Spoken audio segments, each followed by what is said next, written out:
Allez, autre actualité du côté de l'Espagne, cette fois-ci de l'autre côté donc des Pyrénées.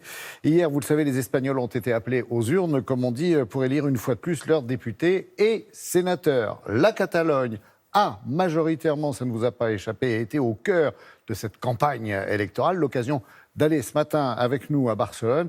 Barcelone qui a mis en place, figurez-vous, une monnaie unique en son genre afin d'aider les commerçants et les habitants de la région.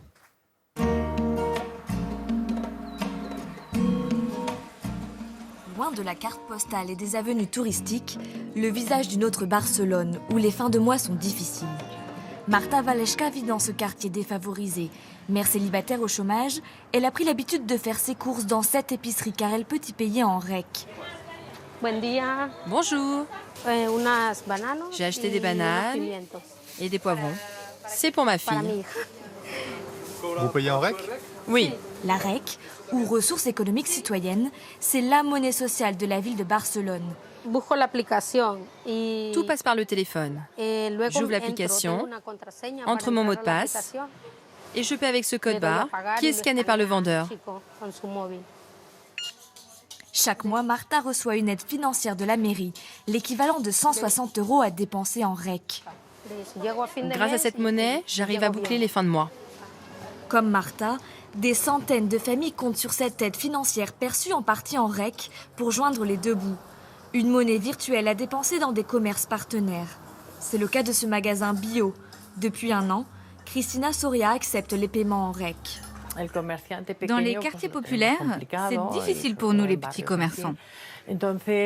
La REC est donc une solution pour que l'argent qui entre dans le quartier y reste et ne parte pas vers les grandes surfaces ou en dehors. C'est une très bonne idée pour aider notre commerce de proximité.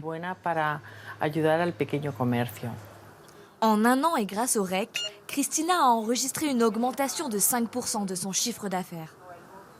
Impulsée par la mère citoyenne, la REC est la première monnaie sociale à s'implanter dans une ville aussi grande que Barcelone. Álvaro Porro est adjoint à l'économie sociale. Il a participé à la mise en place de la REC, une des promesses de campagne de la maire. La mairie de Barcelone voulait utiliser de nouveaux outils sociaux pour améliorer la vie des habitants. Bien souvent, on parle d'innovation technologique, mais on oublie que l'innovation peut venir d'autres branches, comme celle des politiques publiques, de l'organisation sociale. L'innovation doit profiter à toutes les classes de la société. Sur le terrain, Martí Oliveira est le coordinateur de la REC. Il vérifie la bonne circulation de la monnaie et son impact sur la vie des quartiers. Et comment ça se passe avec la REC ? Très bien. Ça marche très bien. C'est utile pour nous. Cela permet à l'argent de circuler dans tout le quartier.